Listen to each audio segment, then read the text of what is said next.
Welcome to footballgameplan.com, where football makes sense. I'm Emery Hunt, the czar of the playbook. Bring you our 2014 preview of the Orange Bowl between the Clemson Tigers and the Ohio State Buckeyes. Now let's take a look at some keys to victory for both teams, starting with Clemson. But first, let's take a look at some coaching points for both teams in this ball game. For Ohio State, those wide receivers will have to play a lot better than they did in the Big Ten championship game against Clemson. They're going to have to win those individual matchups on the outside in order for this passing game to have success. And you can't be afraid to send extra. They're going to be without Noah Spence, their top defensive lineman, so they have to be able to get pressure on Taj Boyd, and I think they may have to blitz a little bit more than what they normally do. So don't be afraid to send pressure back there against Boyd. And Bradley Roby mirroring Sammy Watkins will be the biggest matchup all game long. Roby has to win this battle. He's a great open field tackler, and he's going to have to make a lot of plays in space versus the talented Watkins. And for Clemson in this ball game, it's all about assignment football along that defensive line. They're a very athletic group that will love to just get up the field, but you can't do that versus Braxton Miller and Carlos Hyde. You have to play assignment football and shut down their running game. And Boyd has to attack the middle of the field this game versus Ohio State. If he can work that middle of the field with the tight ends and those seam routes, I think they can have a lot of success throwing the football. And on defense, tight zone coverage. You never want to turn your back to a mobile quarterback like Braxton Miller. He can make you pay. But showing that tight cover 2 look does put you in better position to, one, stop the run and also throw off the timing of that passing offense of Ohio State.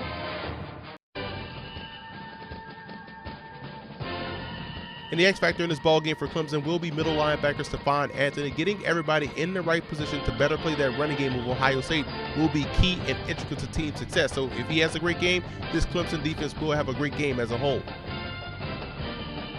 The X factor for Ohio State will be that massive offensive line. If they're able to move that defense in front of Clemson and keep those guys at bay and then climb to the second level, then Carlos Hyde is going to have a great game. And if he's having a great game, then Braxton Miller will be able to operate off play action, and then the passing game will definitely have a great day. So this offensive line will play a huge role in the outcome of this matchup.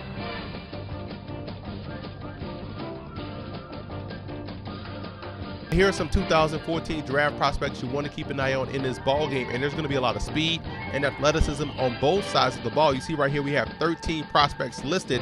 I think the 2 guys, in my opinion, that have to have outstanding performances in this bowl game, win or lose, will be quarterback Taj Boyd and also quarterback Braxton Miller. In my opinion, both guys right now carry a 2nd to 3rd round grade. Solid prospects. I think they definitely have the talent moving forward. And there's going to be some great defensive prospects in this game as well, with Vic Beasley, Stephon Anthony, Corey Crawford of Clemson. You look at Bradley Roby, Curtis Grant, who I think is a better linebacker than Ryan Shazier at 6'3", 243, but there's a lot of talent on both sides of the ball in this ball game, so this would be a pro scout's dream to watch.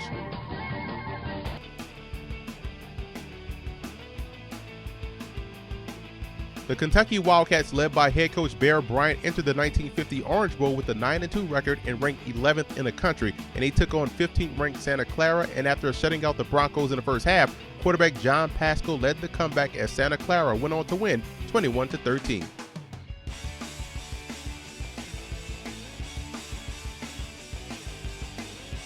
In the 1940 Cotton Bowl, Clemson took on Boston College, and led by the legendary halfback Banks McFadden, who is considered the greatest athlete in Clemson history. He helped the Tigers knock off a very tough Boston College squad 6-3 in the 1940 Cotton Bowl.